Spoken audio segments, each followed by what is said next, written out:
awards, we have belts, we have Trophies. It's all happening. I mean, let's do this just to get the non-alcoholic version out of the way. Seltzer water. Let's still cheers it. When you get old.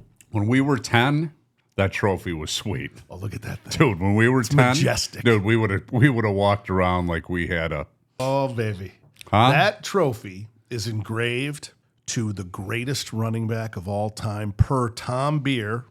I think it still might be Jim Brown, but per Tom Beer, who gets seniority having blocked for and played with Barry Sanders of the Detroit Lions. And I have emailed him a couple of times, Barry. All you have to do is respond. The trophy sits here until Barry takes it home with him. It's In already Brighton? been engraved. It stays in Brighton? It's Barry from Brighton? No, but the trophy's in Brighton. The trophy stays here With you. with us Oh. until Barry takes it home, until Barry joins us as a guest and takes that trophy home. It's already engraved to him. Knowing Barry, you might be a little embarrassed. Yeah? Yeah. You just saying that because it's almost as tall as he is. Well, no, it's not.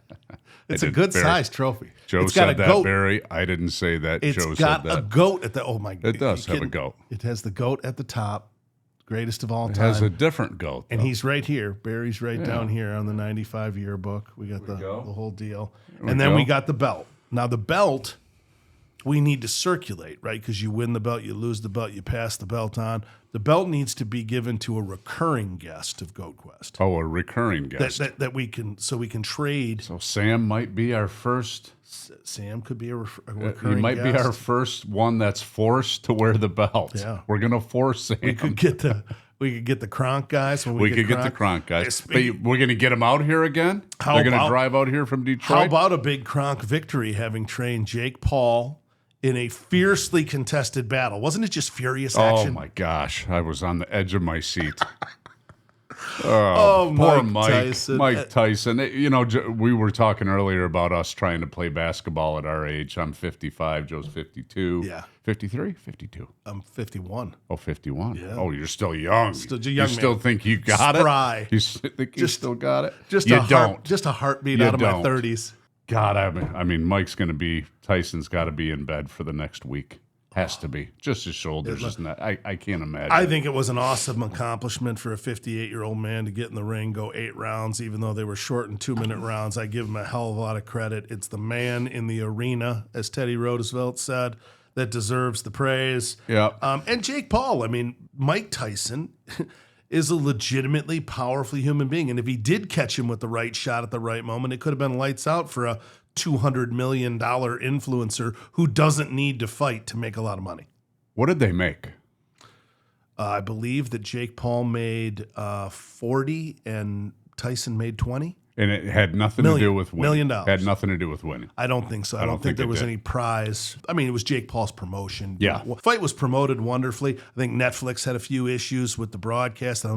The bandwidth with the spinning clock, and some issues with the sound wall when they were trying to hear each other in the pregame interviews and stuff like that. But they'll figure that out. The promotion was fantastic. The crowd. But Jake Paul put an undercard together. I mean, the MVP promotions, Barrios and Ramos was a great fight. And then Taylor and Serrano, I know that was a contested decision, but great fight, great action. And then, you had the fight as it is. And Jake Paul, I think at the end of it, he may have challenged Canelo. I know the light heavyweight, I can't remember his name, Biderevbov or whatever his name is. He challenged Jake Paul. But Kronk, a big victory with Third Chambers in there, training him up. His fighter outpointed him, out-strategied. I mean, he did exactly what he had to do. He should. I mean, it's a big age gap, but I tell you what, I've been impressed with Jake Paul, though. Even the fights that he did have against UFC guys and that he knocked out in his stamina, I wouldn't want to go in there with him. Not right now. No. At our age. No, I wouldn't want to go in there with him when I was 28. This brings up rivalries, all right? So Tyson was involved in some of the great rivalries with the Holyfield fights. And boxing is a sport that has great rivalries. Rivalries are what we're going to talk about. as we move through this. We're going to start with college football, give ourselves a little bit of a recap in this episode. College football rivalry season usually falls at the end of the year. These interstate games and these games that have titles and names. And meanwhile, the NFL season pushes through and we kind of try to recap what's going on in the NFL. NFL has rivalries. All sports have rivalries. And we want to pick the greatest rivalries of all time.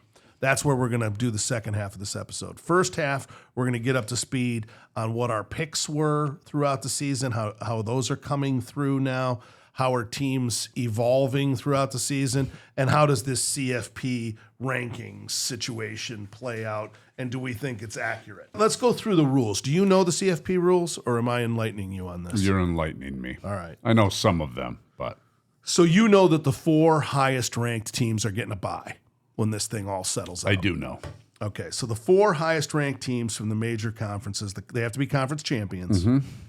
They are going to get buys. The 5th, because there's 5 major conferences still, because they're still considering the Big 12 a major conference.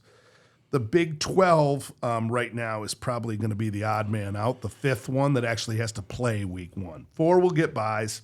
The 5th conference champion will be the 5th seed, and there will be 5 out of 12.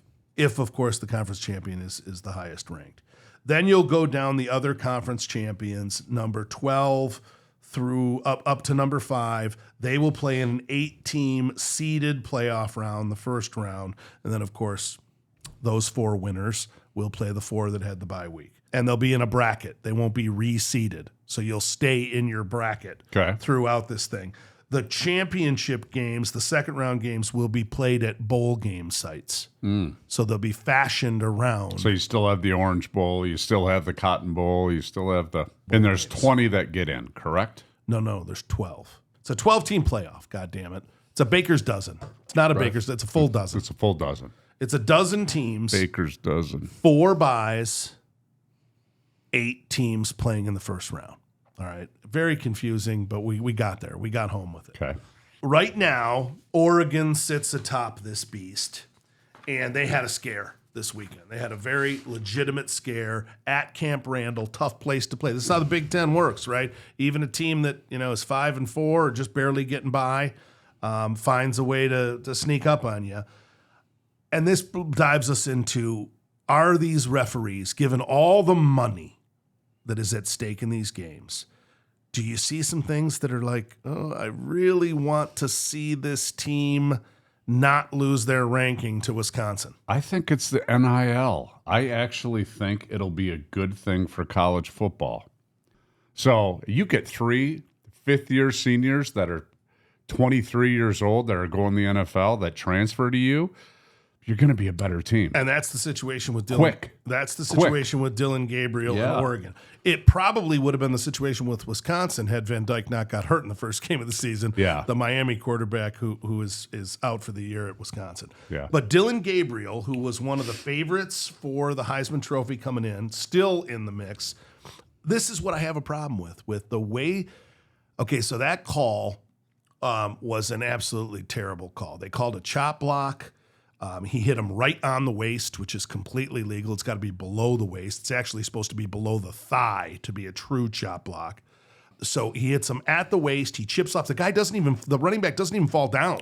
So talk about not being a chop block. He just kept his feet, hit him in the rib cage, right on the waistline, bounced up to linebacker. It was a chip. It was a chip up to linebacker. Okay. So we're watching this go down. They complete the pass. It was a 3rd down conversion. Wisconsin's moving the ball with the lead. Could have salted away the clock at that point if they'd have gone on the long drive. A lot of ifs, buts, and cherries and nuts. But, of course, they have to punt from the goal line. They give the ball back to Oregon. Oregon gets the field goal due to the field position. They get the field goal that wins the game. Here's what I have a problem with about it.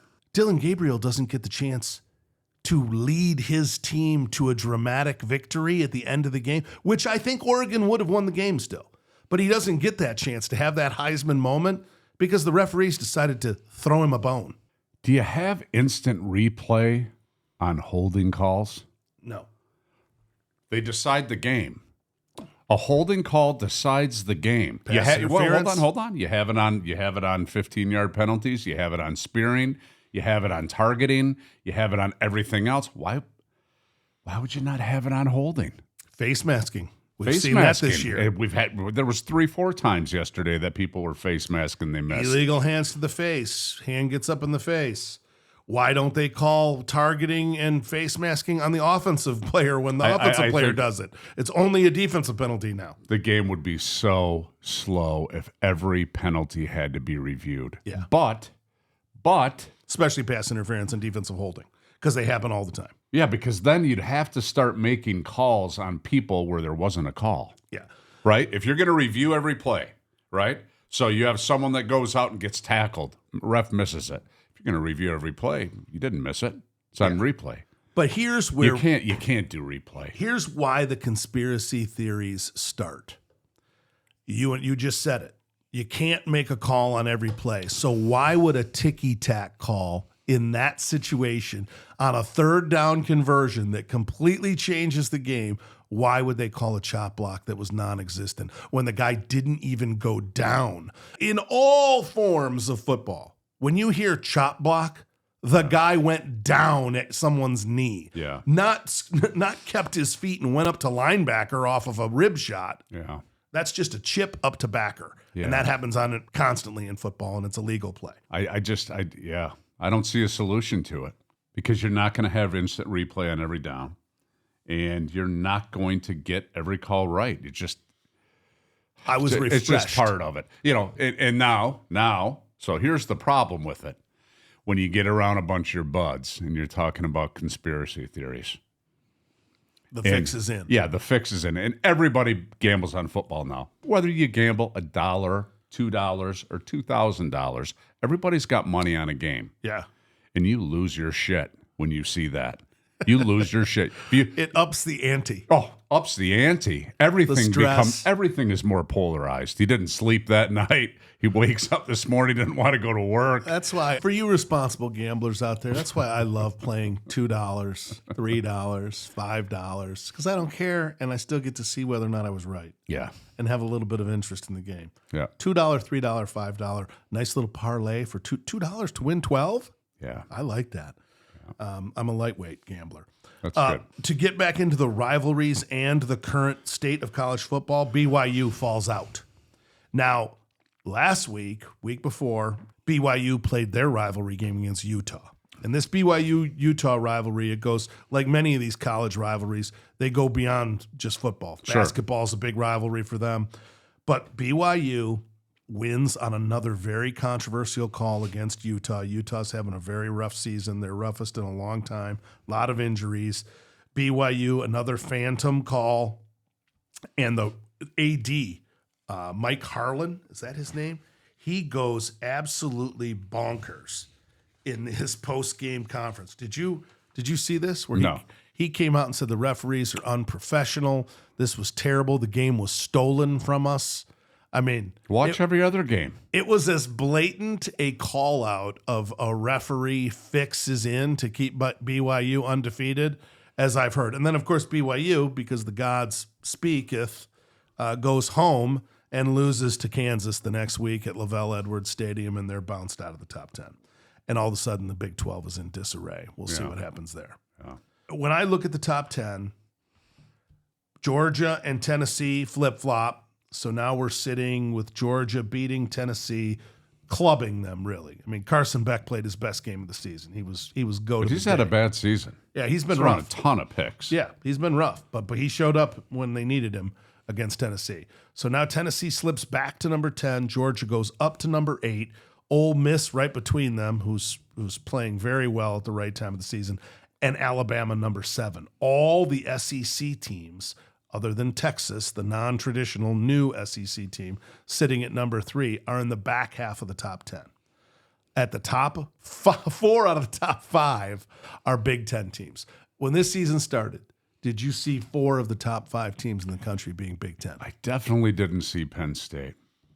You definitely didn't see Indiana. No. Didn't see Indiana. I mean, Ohio State, obviously. Oregon.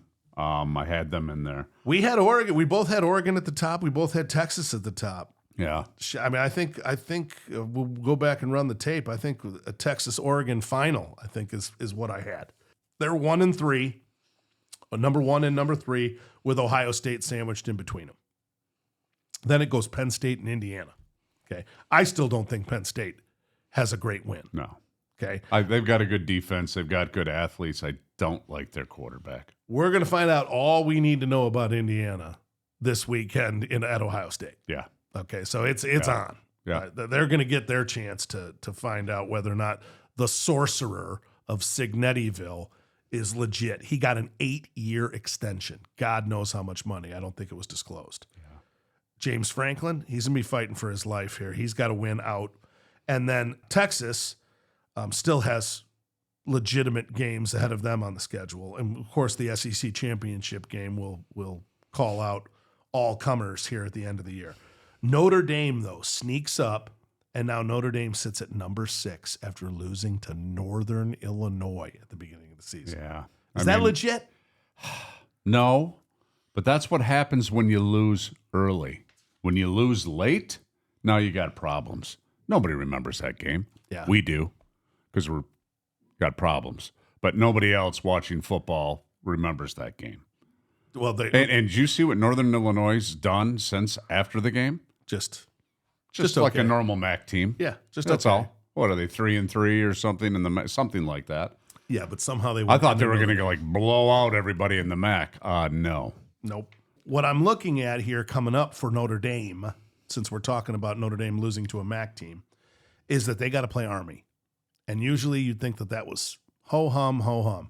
Army's undefeated. a real deal. Army's undefeated. Yeah. They're a real deal. They run one of these offenses that you only see once all year. Yeah. So you got to prepare, and it's tough to prepare on a short week when you've come off another big game. So Notre Dame is going to be tested against Army. And if Army wins this game, then all of a sudden you're looking down the pipe of Army and Navy. What do you have Army ranked at right now? 18. They're 9-0. And they dropped. And they actually have a They dropped defense. in the rankings. They actually have a defense this year too. They got some players. Yeah. I watched the game. They're good. That quarterback they got is a bitch. Well, Army Navy could be. Army's going to blow out Navy. The Army Navy game this year is after the CFP is done, because Army will have already played for the All-American Conference, the American Conference Championship. Okay. The Army Navy game won't mean anything to the CFP, which makes it really interesting, right? Because if Army is the team that gets in, right, out of the middle American conferences, then they could still lose to Navy. They're not going to lose to Navy. Well, I mean, it's Army Navy. Anything can happen, but it's one of the greatest rivalries in the history of sports. Let's dig in, since we're talking rivalries. And I know you did your homework. a little bit. So Army Navy has been this second Saturday in December for quite a while. Navy leads the series 62-55. So that's one of the most intensely contested rivalries. They've done it 124 times. Would you say? I have Navy's won it 56 times, Army 49. Is that wrong? I've got Navy 62. So Navy's the leader. Okay. 62-55. Okay. Our numbers just a little off. Just a little away. And there's a lot of these that are like that. What happens is that the schools will dispute what some years were war years when the war was going on. So they weren't playing their They starting had like an intramural game or something. And you go back, like a lot of these rivalries, Florida and Georgia. Well, Georgia says the rank that they won in 1904, and Florida comes back and says, we didn't even have a team until 1906. You were playing like a fraternity that decided to show up and play against you. So there's a lot of the early days that get debated in these things. Yep. So Army's won the last two, and they're going to be heavily favored this time around. Yeah. But that one could be a very interesting contest amongst these games. Most of these games this year are anticlimactic, meaning one of the teams is out of it, Yeah. and really it could be their whole season to win the game. Right? Obviously, the game, Michigan and Ohio State, this is Michigan's whole season, and Ohio State has a lot more to lose. There's going to be a lot more pressure on the Buckeyes, but they're going to be playing at home. You think that Michigan has a snowball's chance in hell? No way. Just up front. When you lose, I think it was a stat we were talking about earlier about Michigan, and of course I picked them to like win the national championship again.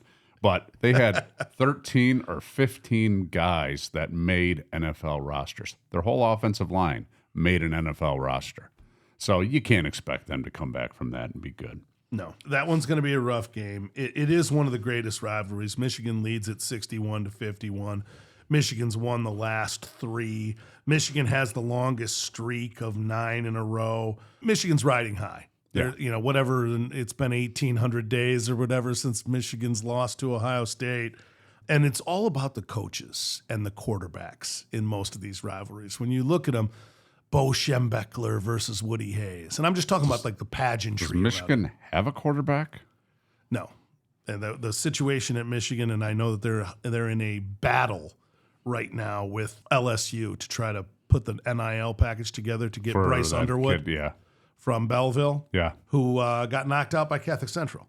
No, it got knocked out by Well, Howell beat him Howell. first. Oh, okay. No, but That then didn't knock him out, though. No, in the playoffs, Catholic Central beat him, which my alma mater, Orchard Lake St. Mary's, is playing against Birmingham Groves, where Barry Sanders, this is where we might try to give him the trophy, present him, at West Bloomfield High School. You're going to carry that out there? West Bloomfield High School, Friday night, the 22nd. Barry Sanders' son, Noah Sanders, playing for Birmingham Groves, will play against Jermaine Gonzalez's son, who played at Michigan, and they will square off in the, whatever it is, semifinals, quarterfinals, big game. So Barry Sanders' son having a great season. He'll be a D1 player next year. Maybe we'll intercept Barry and get him There you go. the trophy. There you go. Some of these other rivalries, what do you think the best is? What's your favorite? I got like 20 of them, but I mean, the Red Wings Avalanche was one of the great ones. I mean, I still watch that fight on YouTube. And every time I see it, it's kind of like Shawshank Redemption. You can't not watch it. It was so good. They've done documentaries about it. A lot of the great rivalries have movies about them. Yeah. Lemieux and Draper and Darren McCarty and Patrick Waugh and Vern. I mean, it was just, it didn't stop. It just kept going. Patrick Waugh tried to fight 3 different it got his ass kicked all 3 times. Over the years. Vernon really is the one who took it to him the worst. Yeah, he did. Lemieux got absolutely stomped by Darren McCarty, and then McCarty comes back and gets the game-winning goal in the game. It's just poetic justice. Yeah. Of course, Draper's injury was the one that set the thing off on the crazy. Checked into the boards, whatever. But let's bake that down for a second, because this will carry over to the other rivalries. A rivalry gets most intense when both teams are really good, both teams win and lose, and both teams are striving for a championship. And that was the whole thing with Colorado and the Red Wings. They were winning they were winning the Stanley Cup every other year, back and forth. Whoever won that was going to the Cup and winning the Cup. So you had great teams. Not both teams didn't win it all the time, right? Like what's happened with Michigan and Ohio State lately is a little bit, Ohio State wins it for 5, 6, 7 years in a row. Now Michigan's won it for 3 years in a row. John Cooper can't beat Michigan. Lloyd Carr can't beat Ohio State. I mean, these things go back and forth, right? Yeah. Contesting of the battle is the key to making these rivalries ferocious. And we've seen, with the whole thing with the Chicago Bulls during their runs, but with this Avalanche Red Wings thing, the Avalanche were scared that they were getting poisoned food. There's something about fighting being involved also, like boxing or hockey or, you know what I mean? That actually makes it a legit, like I kicked your ass. Literally Kicked your ass. You can't say that you can say it in football. Can't say it in basketball. Can't say it in baseball. You can't say it and not be suspended. Like Thomas Hearns and Marvin Hagler. Oh. Dude, let's just go. Sugar Ray let's just go. I don't care about train. I don't care. I'm not going to jet. Let's just go. Well, and to that point, Ali and Frazier. Yeah. Right?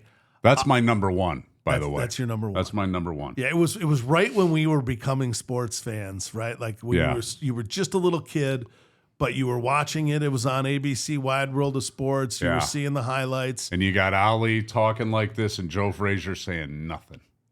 And nothing. Frazier wins the first one, the 15 rounds they call the fight of the century. Then Ali comes back and wins the next 2, points him out, and gets decisions. But the last fight is the Thrilla in Manila. Yeah. The last fight I don't know if you've read about this one or not, but Frazier, was it Lou Duva or Eddie Futch? I think it was Eddie Futch. Calls the fight. He throws in the towel basically and says in the 15th round, I remember his that. eye was closed. He Yeah. couldn't see. He was, and Frazier didn't want to end the fight, but Futch went and told said this is it. And then Ali is in the corner with Angelo Dundee, and he's saying, "Cut my gloves off. I can't fight." He was about to give up. He said he thought he was going to die. That he couldn't have come out for the 15th round. In Ali's own words, he says that in the 15th round, Joe Frazier just gave up before I did. Oh, really? Right? He was about to have his gloves cut off. He was not going out for the 15th round. And Frazier's corner called it before his corner called it. Yeah. That's a rivalry. Can that is a feeling, getting off subject a little bit, that feeling of complete, you're done. I do miss that. I mean, we'd probably die if we ever got ourselves into that position of a heart attack. But that feeling of being so done that nothing else matters, right? And that's probably what we should start doing. We should start meeting and working out till we're fucking done. Done. Then we wouldn't think of. We have no worries. Stretch the what boundaries. What would you even worry about? I'm too tired to worry. I'm going to bed. Yeah. Well, there's a few rivalries like that. I've got a couple for you. Okay. We're going to stay in boxing for the first one, and then I'm going to go to football. Arturo Gatti and Irish Mickey Ward. Yeah. Thunder Gotti and Irish Mickey Ward fought 3 times, the trilogy. They made a movie about it, The Fighter, with Mark Wahlberg. Yeah. The 9th round of the first fight, and then Gotti, Ward wins the first one, similar to the Frazier-Ali battle, and then Gotti wins the next 2. In every one of the fights, the winner of the fight was knocked down. I mean, that's how close these two were. Yeah. Gotti was famous for saying, "I now know what it's like to fight my own twin," because we are absolutely the most compatible fighters against each other. In 2002, it was the fight of the year, the first one. And in 2003, the third one was also the fight of the year. That's the only time that's happened. Ring Magazine voted those the 2 fights of the year. They both went to the hospital twice after these fights. The most brutal content. Emmanuel Stewart, another Kronk Jim reference, he told me they were the best fights he's ever seen, bar none. I mean, that's high praise for Arturo Gatti and Mickey Ward. Yeah. You remember those fights? I do. What's your next greatest rivalry? I got on here Jimmy Connors and John McEnroe. That was fun. It was really fun. Look, they were characters. And they were talking shit to each other on the tennis court, which nobody did. No, it was right? great. And they're screaming at the refs. It changed tennis. It did change tennis. It brought it into the limelight. People were running around with wooden rackets, and Yvonne Lendl was like a robot, and Bjorn Borg. Borg was fun to watch, but I agree. Connors and McEnroe took it to a whole nother level. I remember watching it on Wimbledon. Yeah. And, and they're just flying around into the stands. They get their arms up like this when they hit a shot. It was awesome. Yeah.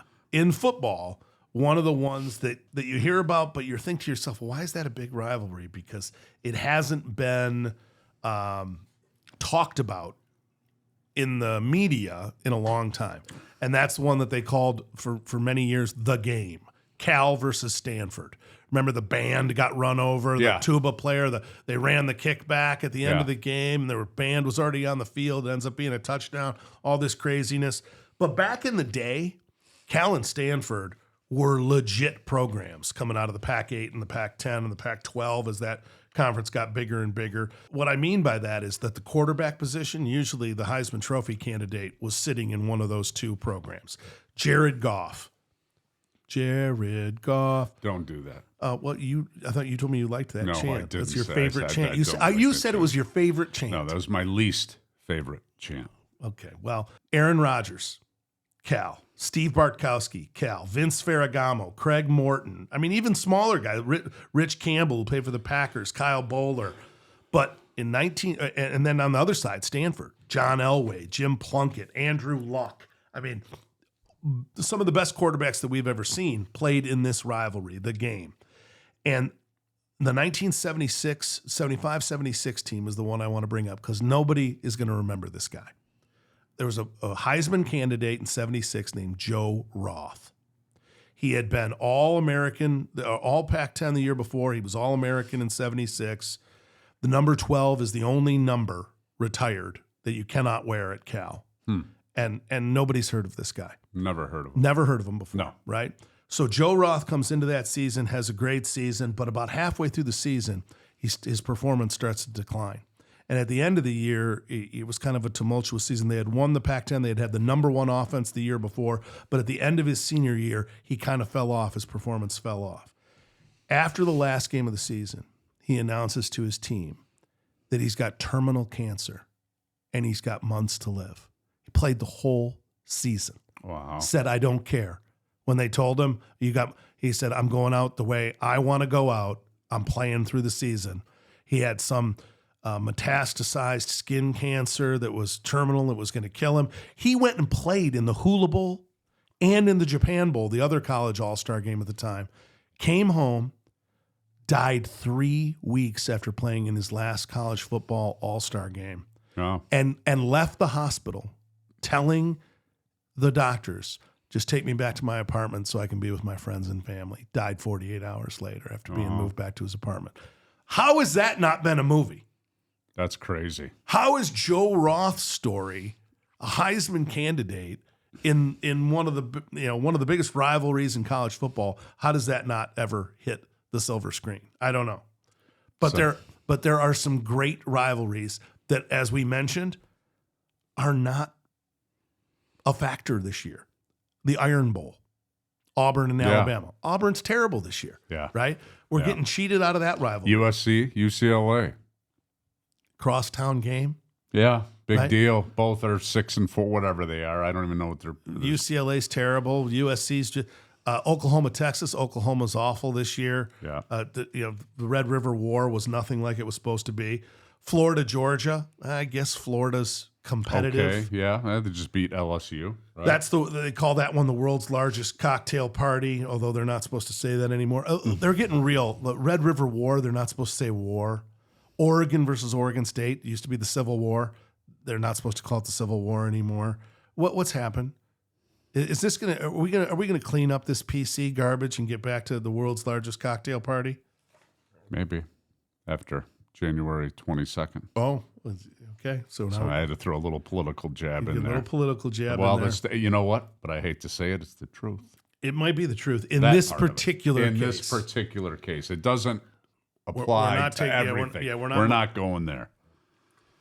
And we talked about coaches being the pivotal piece of these rivalries.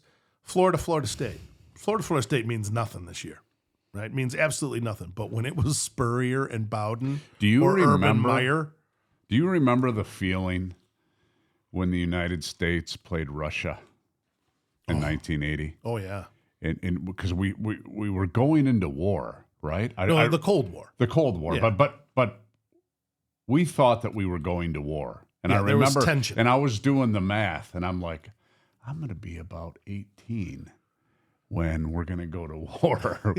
I'm going to war. I remember thinking that. I was probably 1980. I was 11, and Reagan was coming into office. I was thinking to myself, I'm like, I'm going to go to war against these motherfuckers. You got a cowboy actor in Yeah. office. You were certainly going to war, Yeah, right? yeah. And then watching the game on TV, I can't remember how we got it. I don't think it was on PBS, but we only had, 10 stations back then in 1980? I don't even know if we had 10. No, Might have had 3. You had the three Three big or ones, 4. and then you had a couple like was it UHF? Yeah. You had Yeah, the I Channel can't 50 remember. and 62. But we got it on, but it was all fuzzy. You could hardly see it. And when they won, we were just... It was such a unique feeling when the U.S. beat Russia because we were such an underdog. And I don't know, it felt personal. Yeah. That's the first time in my life that a sporting event made me really think about it. Yeah, right? U.S. and Russia has definitely been the greatest team Olympic rivalry. I think the craziest, most insane one that's also somehow connected to Detroit because of where the incident went down was the whole Tanya Harding Nancy Kerrigan, the Went to women's downtown ice Detroit. skating. Yeah. It was in Detroit. In Cobo, right? Right, when Sean Eckert attacked her on the assignment of... They made a movie about that. And that's all these, the great ones. How do they not have a movie about your guy from Cal. It's Insane, right? I mean, with so you get with Jared Goff and Aaron Rodgers playing Cal quarterbacks in the NFL right now. Story, but guy gets cancer. He's a starting quarterback. Doesn't tell anybody. Keeps playing. Plays through his whole season, just like Brian's song, which was a movie. Remember James Caan and Billy D. Williams, the great story about Gale Sayers and Brian Piccolo. Notre Dame and USC. Not going to matter this year. Remember, Notre Dame used to break out the green jerseys. Yeah, I don't call that a huge rivalry. I don't know. But again, could be Notre Dame, could be USC's whole season, right? Yeah. I mean, it's another one of these ones where you're gambling for. Be careful what you wish for. You think the other team is down, but this is all they have to play for. Like Florida State, Miami. Yeah, it matters this year. You know, Miami's got a loss. Florida State's horrible. Not horrible. Can't win. They can't win. But that used to be a huge rivalry because there was probably, 10 NFL players on each team, right? If not 15 NFL players on each team. The Egg Bowl is one that I love. Usually it used to be played on a weird day where it was like Thanksgiving Day, or it was the Friday right after Thanksgiving. You used to be able to watch Mississippi and Mississippi State in that game every year. And that one's had some craziness. It had, DK Metcalf in that game. But the craziest one, though, was 2019 when Elijah Moore makes the catch, goes into the end zone, and then lifts his leg like he's dog peeing on the Bulldogs. And they throw the flag, which moves the extra point back to like a 40-yard field goal. Yeah. And they miss the extra point and lose the game because that idiot. Dude, this stupid shit when you score a touchdown has got to stop. Yeah. If you're going to get a penalty for it, don't do it. Yeah. Period. Then dropping the ball when you cross the goal line before you cross the goal line. They're still doing it. How can that Stop happen? it. Every year. Stop it. Every year, some numbskull get in, drops the ball before he gets across the goal. It happens because it looks cool. I don't know. Because you're too cool to carry the ball across the goal line. It's an embarrassment. Come on. Those are the worst. The stuff that hurts your team is just unacceptable. Yeah, completely unacceptable. Those are the worst for me. And for basketball, Duke, North Carolina, that's a rivalry. That's it's another great Dean Smith and Coach K. Yeah. Right. Great coaches, Roy great players. Williams and Coach K. And most of the time, back in the 90s, back in the 2000s, all those guys went to the NBA. All of them. Even the guys sitting on the bench went to the NBA. Between those two teams, just from the Dean Smith, Coach K rivalry era forward, the two teams have won 11 national championships. Yeah.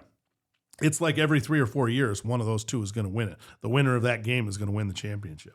And sometimes the one that wins the championship doesn't win the game at the end of the season or win the ACC, which makes it even more intense that they can play like 3 or 4 times during a season, depending on how it mixes up.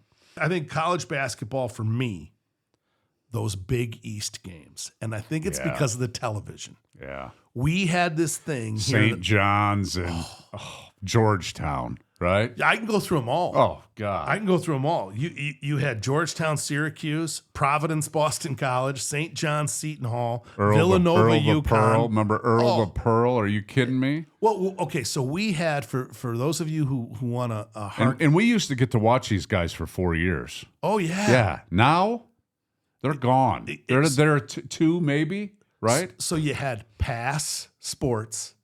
You had On TV and It TV. Remember these papers? No. Then you had obviously HBO. What's on TV? So you were up. TV? You were up in the Thumb. No, give me that. Playing with yourself in an outhouse. You had outdoor plumbing. I was playing with myself. You had outdoor plumbing, and so it's hard to get. You had those rabbit ears with the tin foil on it. Yeah, but. We actually, down here in Detroit, we had these set-top boxes. Just shut up. Tell me what it was. Raycom Passports. This is the precursor to ESPN. So you had the package where you got to see the Big East.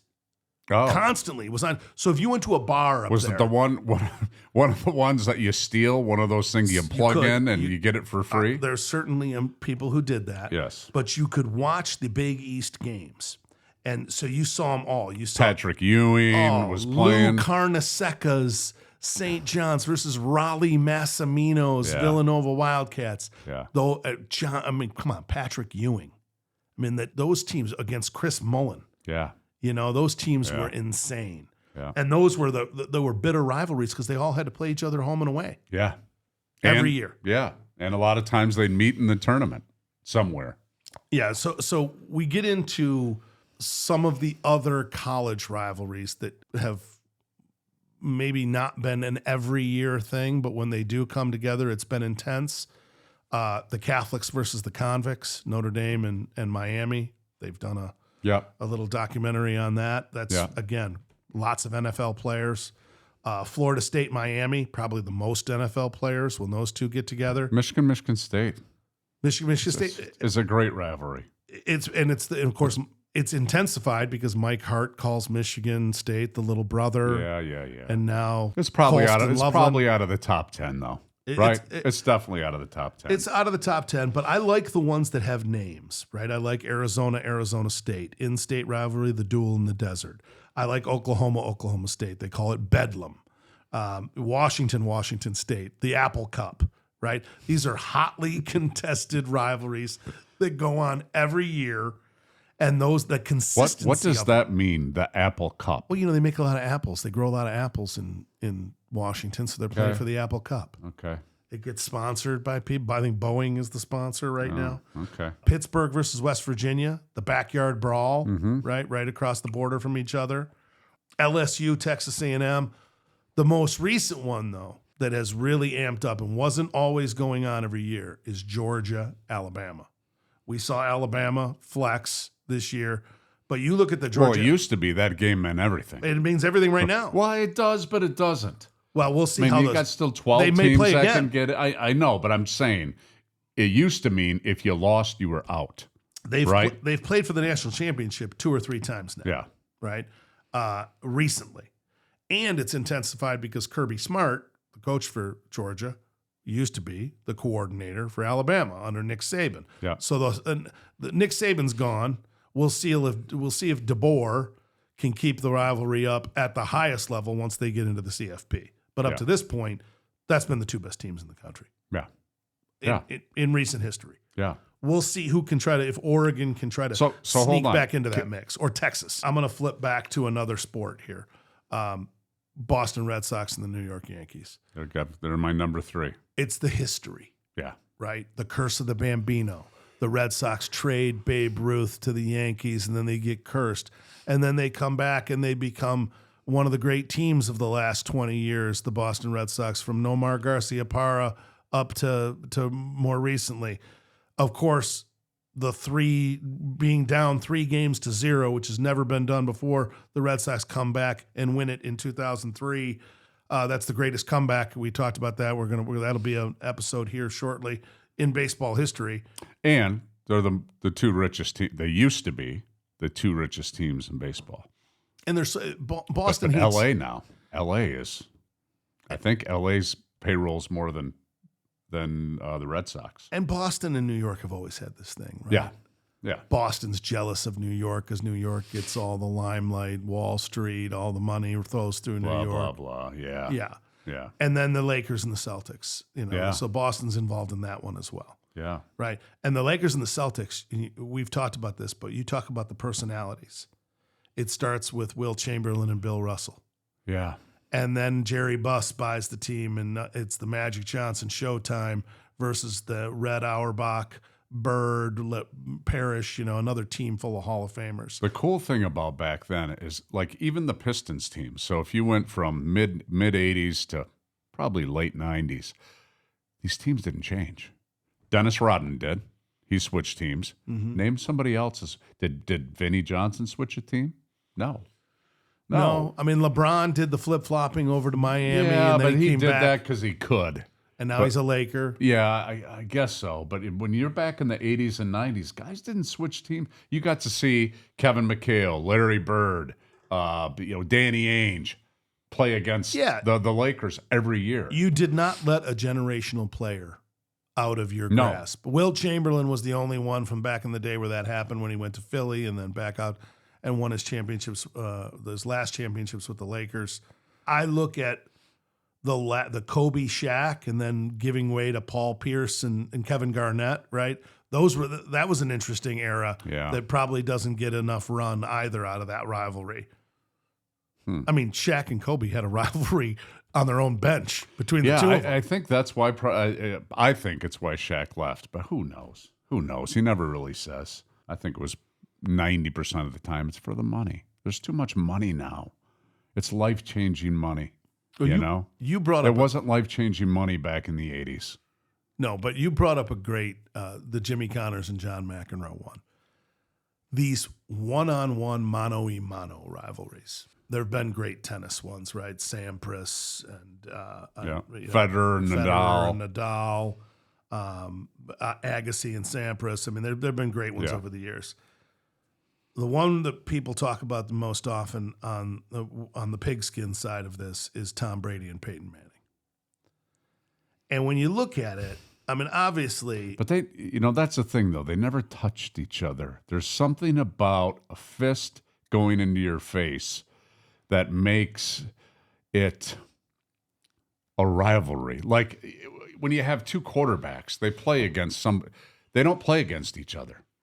So there's no shit talking. Have you ever seen Tom Brady and Peyton Manning talk shit to each other or say anything to each other or maybe before the game they shake hands? There's a little shit talk between Eli and Tom, right? The brother, because he's beaten him in 2 Super Bowls. Yeah. The only times they've played. But have you ever seen it? Have you ever seen them shit talking to each other? No, it's always online. Yeah, exactly. Somebody's comment. That's what I'm talking about. I'm talking about when guys are face to face. Fuck you. Would Tom Brady still be the GOAT if he didn't have Peyton Manning as a nemesis? The Manning brothers? Absolutely. Tom Brady became the GOAT when he left the Patriots and went to Tampa and won. Yeah. Without Belichick, a team with no business. Nobody. No. Without Belichick, he got Gronk. He had no other players. He went there on a whim. Took $20 million a year, which is less than he would have made to stay there, and won the Super Bowl. He thought he had enough to win, and he did. He did. I look at Tom Brady. He was 11-6 against Peyton Manning, but in the playoffs, Manning was 3-2 against Tom Brady. Manning had the upper hand in the playoffs, and then Eli, Peyton's brother, wins both opportunities and was 3-2 all time against Tom Brady. So the Manning brothers versus Tom Brady is a really interesting one that I don't think gets a lot of run. Here in Detroit, if you ask the old time boxers, you heard the Kronk guys talk about Sugar Ray Robinson. Those Sugar Ray Robinson Jake LaMotta fights, of course, another movie, Raging Bull, with Robert De Niro, Martin Scorsese directed. LaMotta actually trained, even though he was the New York guy, he trained in Detroit. He was sponsored by the East Side Italian guys, and Jake LaMotta and Sugar Ray Robinson, who was born in Detroit, trained in New York. But they met a lot of those fights were in Detroit. Were they really? And those were wars. Where? They fought like where five did they, times. Where did they fight? Like Briggs Stadium, which was the old Tiger Stadium. Just craziness. Yeah. The old world of boxing, Manny Pacquiao and Marquez. We talked about the Sugar Ray Leonard, whether it was Roberto Duran or Tommy Hearns. He had some great fights. The boxing thing takes it to a little bit different level because, as you mentioned, they're actually shedding each other's blood. Correct. And you're not going to replace that in any of these other sports. And that's why I really like hockey, because there's something about that physical altercation or getting punched in the nose or getting your ass kicked. I mean, we take that for granted. I tell people all the time, when you play in the NFL, it's great. But, I was not one of the better players. I'd probably say I was probably the top, the lower 10 on our team. It's hard. You imagine every day you're a boxer, you got to go fight Mike Tyson in his prime. I mean, I got to go chase around Barry Sanders. I got to run from 6'5", 350-pound linemen. I mean, yeah, it's great. But then let's get it further. Now everybody's watching a Lions game, right? Everybody. All your friends, all your family. So I can't even imagine what it'd be like to be a boxer and get the shit kicked out of you, right? I mean, it's just You got to get used to it. You got to get used to getting your ass kicked in front of people. Yeah, and it's not natural to say, "Oh, I got to get used to getting punched in the face." No. Or I got to go. I'm going to the hospital for 3 days because my eyes cut open, and Thus, the great quote by Mike Tyson: "Everybody's got a plan." until you get punched in the nose or punched in the face. No So question. we got some big ones coming up. We talked about the game. Cal Stanford's coming up. USC is going to play UCLA, and pro football. We just saw the Green Bay Packers and the Chicago Bears, which is one of the longest standing rivalries, and it was supposed to be the show of the great young quarterbacks, Jordan Love and Heisman Trophy winning Caleb Williams, first round draft pick, first overall. And it was not. It was the defenses and the special teams that showed up in that game. Love has been a little off.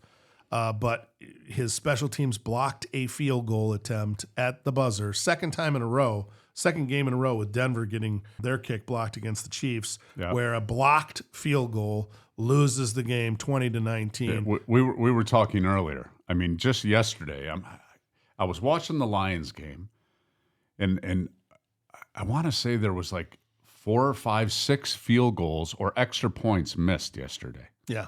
I mean, these guys kick from 65 yards now, most of them, easily. And woe is Joe Burrow, another example of them outplaying the Chargers thoroughly throughout the second half. Now, the first half they didn't. First half was an abomination, so Chargers definitely earned the victory.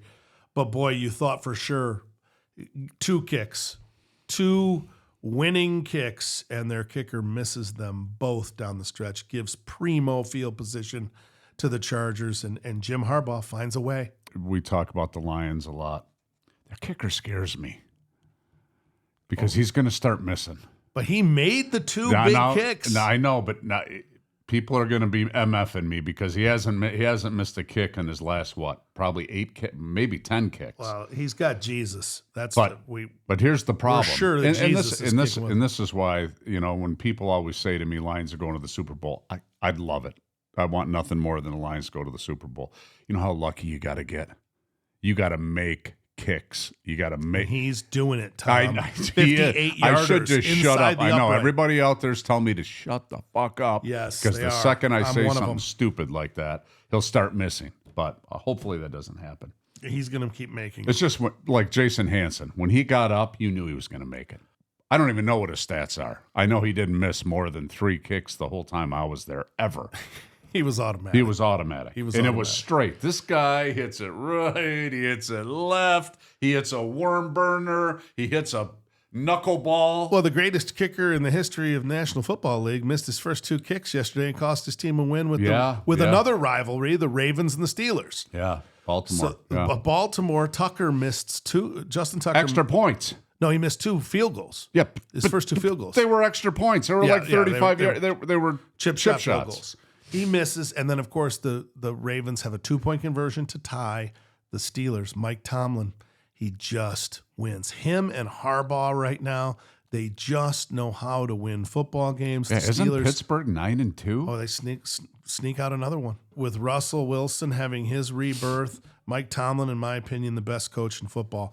But the big one, for those of you who did not want to see the Miami Dolphins dethroned as an undefeated team, was the Buffalo Bills.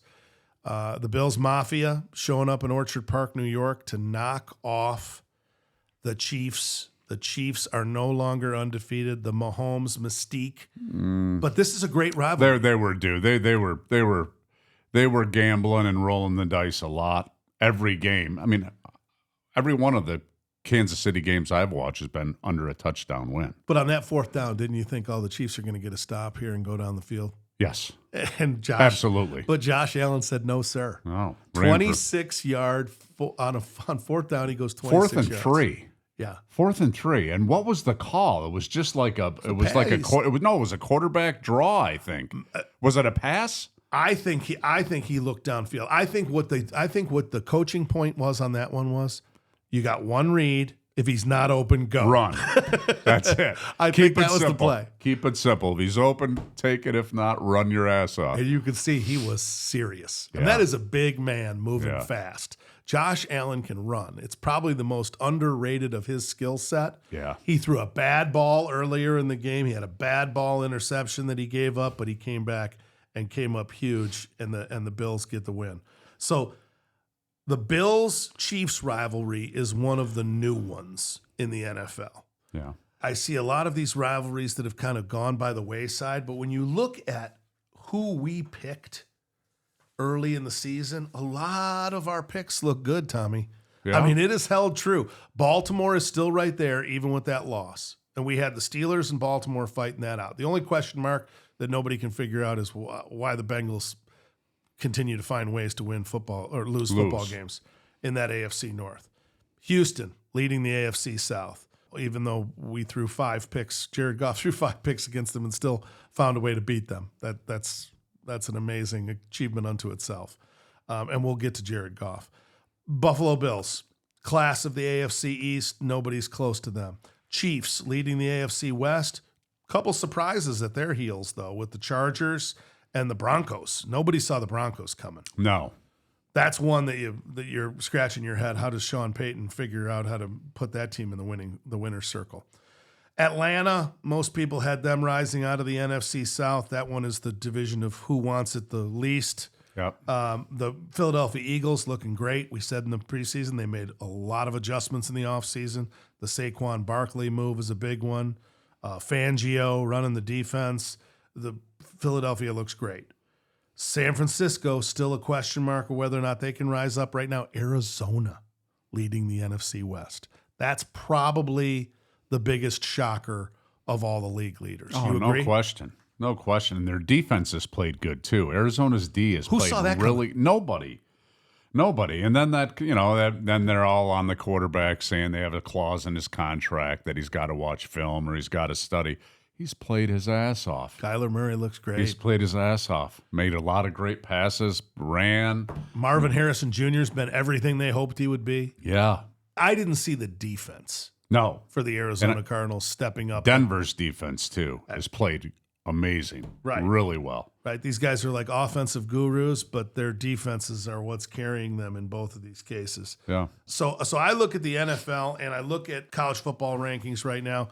A lot of who we picked is right there. Of course, you picked the University of Michigan, and for that, I was an ill-advised. for that, you do not get the belt. I do. Although you might be forced to wear the belt Why? because we're traveling to Indianapolis. No. You're wearing the belt. To see the Lions play the Colts. We're going on an We're out-of-towner. We are.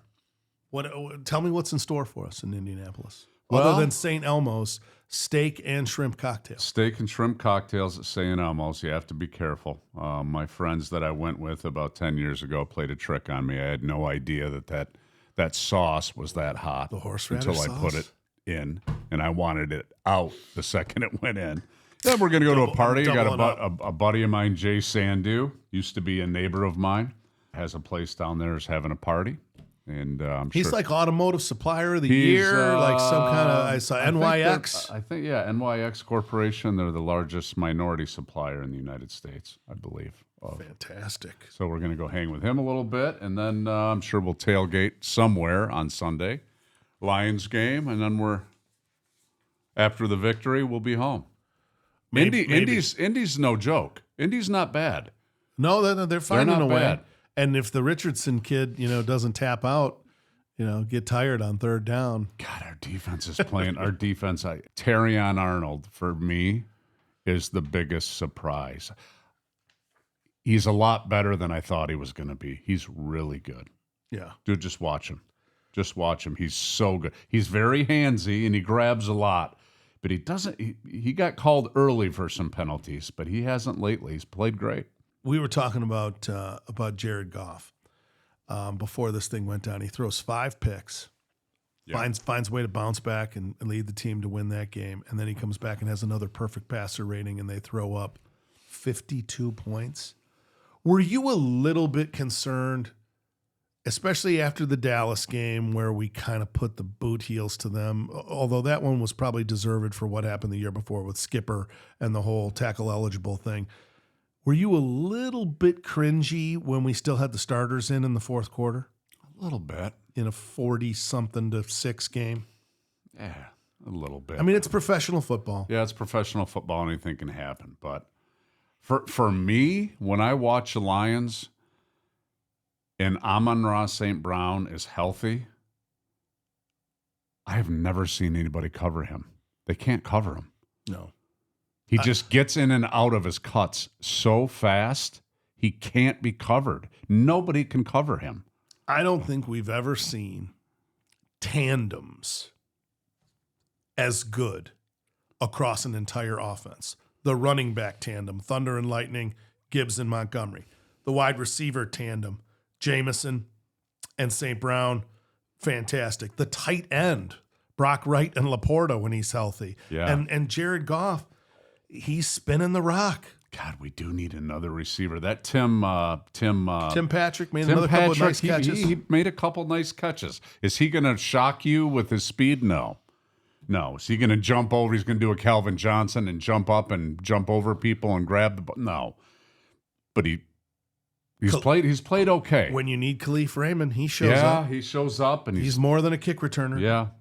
They're getting the job done. They're just getting it done with what they have. And they are really hammering people right now. I mean, you don't see 50, but you don't hang half 100 on an NFL team very often. Anzalone's going to hurt. That's a broken arm. He's out probably 2 months. He and Hutchinson will probably be working out together, training, trying to get back in the mix. I think the Lions will be okay. Game. I think so too. At linebacker, I think they're going to be okay. So let's get down to Mount Rushmore. Other than Mike Tyson versus Jake Paul, because I know you want to see the rematch, what are your favorite rivalries in the history of sports? We'll do my top 5. My number 5 is Alabama-Auburn. Ooh, okay. The kick 6. Yep. Chris Davis to the house, 109-yard field goal return. Exactly, in the last play of the game. Duke, North Carolina basketball. I just think, for me, it was kind of my college years when all those guys, every team had 7 or 8 NBA players on them going to the national championship every year. Always tough fought games. Red Sox, Yankees. I've got them at number 3. And Ali Frazier. I think Ali Frazier is my number 1. Ooh. I love the personal rivalries. But I'm gonna default to the teams. My favorite for any era was the Red Wings and the Colorado Avalanche. I'm with you on that. I just thought that that the rivalry was so ferocious. And there was 8 guys fighting. That's the best part too. The whole team was fighting. It was so, or whatever it was, 5 guys fighting. And having had a chance, my cousin married and has become part of the family with groups that are involved with the Avalanche. So I got a chance to meet Joe Sakic and Adam Foote and talk to them, the other side of that rivalry, right? Yeah. We always hear Darren McCarty and Chris Draper and all the great. That's all we care about. Steve Yzerman, the great Red Wings. But hearing it from Sakic and Foote and some of those guys out there, they have just as much respect for those guys as you would imagine. Like they took it just as personal and just as serious, and it was just as ferocious and hotly contested on both sides. If you really watch the Draper hit, it was dirty. Is that the dirtiest thing I've ever seen? Not even close. Now, probably not as dirty as Bertuzzi's. Now, when you do that and then you talk shit afterwards, there's the problem. And you never apologize. You never apologize, and you say, I'd do it again. If it was tomorrow, I'd do it again. Well, okay. Yeah. Okay. Then you get McCarty on you, knocking you out. I think Michigan and Ohio State is the most vitriol, the most hatred. I was at the game last year, and I got to tell you, Tom, I was embarrassed for Michigan fans. I was honestly embarrassed. The way that, and I know that this happens at Ohio State and Columbus, and even worse. The way they treated the way they spoke, some of the words that were coming out of these, educated human beings' mouths towards another human being just for wearing another jersey. I heard guys say, I had my mom there. I brought my whole family. Some of the stuff was so vulgar that I can't even repeat it on the air. It was ugly. And there's just it's gotten so bad now. I honestly, I don't like going to games. I mean, I'm going with you to Indy. Yeah. I really don't like going to games. The last game that we were at, the lady behind me, you remember, Yeah. sat and screamed for 4 hours. Yeah. She didn't stop screaming right in my ear, right here, for 4 fucking hours. I'm like, give it. I just can't do it. And then the people that fight at these games. I mean, the old Silverdome. We'd have 30 fights at a Monday night game at the Silverdome. We haven't even brought up the San Francisco Dodgers or the San Francisco Giants and the LA Dodgers. I mean, that rivalry has turned into fights in the parking lot that have turned into murder. Yeah. I mean, there's people getting killed in these rivalries. Yeah. But the Michigan-Ohio State thing, I know a lot of guys who went to Ohio State. I played with Dwayne Carter, who was wide receiver down in Ohio State with Eddie George and Joey Galloway, those great teams. Joe Bradley, a guy. I'd like to great say, Ohio State guys. Chris Spielman, you played with. I'd like to say we're all the same people. We're all from the Midwest. We all pretty much grew up with nothing. Not completely true. There's some guys that grew up with money, but not many that played football. And I think we have more in common than it's the same thing as politics. You know, you have somebody like Trump that comes out and says a bunch of stupid shit. Everybody's got to say stupid shit because one guy said it. Yeah. They can't stick to themselves. You know what I mean? Then this side comes out and says something stupider. Then he says something stupider. Before you know it, you're in the stands and somebody's saying, something that's so vulgar right in front of your mom that you want to kill them. Yeah. So that means you probably shouldn't go to the game. Yeah, the temperature has gotten too hot. Yeah. In a lot of these rivalries, and they need to tone it down and remember that this is a game. Yeah. That we're playing. Yeah. This insanity. But it's not. Now there's gambling on everything. That's the Ohio problem, State Joe. Crosses off all the M's on campus. I got $500 on the game. Well, guess what? It's no longer just a game. No. Now it's my gambling. It's my money for next week, whatever that is. Whatever that is, it's turned into something different than it was. And I will tell you this, and I don't know why we get so hot over this Michigan-Ohio thing. You go down to the SEC, you mentioned Auburn, Alabama, a great one, Tennessee and Georgia, LSU and Texas A&M, all these great rivalries that happen down in the SEC, and even Oklahoma, Texas, the Red River War, a little further west. There's much more civility amongst the fan bases. You'll see them partying together before the games. What makes you think that because you like Ohio State, that you're tougher than a guy from Michigan? Or vice versa. Yeah. Right? That makes you tough? You want to fight? Yeah. Over a football? It's going to be very interesting. Ryan Day has got we talked about it in the preseason. They went and emptied the cupboards. Mm-hmm. They spent all the money they could to pull in all the NIL guys. They got a stacked team. They got the game at home. If they're ever going to unleash holy hell and bring down the cry of the Valkyries on the University of Michigan, it's going to be this year at the end of this season. Wow. We shall see. I mean, Michigan can't. They can't throw the ball. Anything can happen. The game. No, you got to stop that. Anything can happen in the game. Not if you got a shitty quarterback. Well, maybe the young man rises up. You're going to run the foot. You're going to maybe run. The young you're man going to run the rises football up. On Ohio State. No, I'm not saying I believe it. I'm not saying I would bet on it. No, I'm saying that you're saying that you have an inkling. I'm saying that anything can happen. I'm saying that there's a lot of pressure. Yeah. On Ryan Day. That's true. And there's a lot of pressure on those Buckeyes players, probably more than there should be because they should be focused on one game at a time. But they've probably been looking forward to this game since the 5 minutes after the last game last year. Yeah. I think it's going to be 50-10. It's going to be wild. We're going to get that trophy. That sweetheart superstar, 4.5 foot You said tall that's for Barry. Beacon. We're giving that to Barry. I'm summing up. I'm summing this up. Barry Sanders, right there, is going to be receiving the first GOAT trophy ever handed out at the moment he walks into this studio to be on the podcast. And then the belt, we're going to be looking for hot and ready contestants. A boxer. You think a fighter needs a fighter? That a fighter. Well, maybe we'll get Darren McCarty. Maybe we'll get Jake Paul in here. Maybe Jake Paul will beat Canelo. Maybe he'll get Canelo Alvarez. I don't know if give him I a don't fight. know if Brighton, Michigan is on his travel Jake schedule. Paul is from. You're thinking he's hoity-toity. He's from outside of Cleveland, Ohio.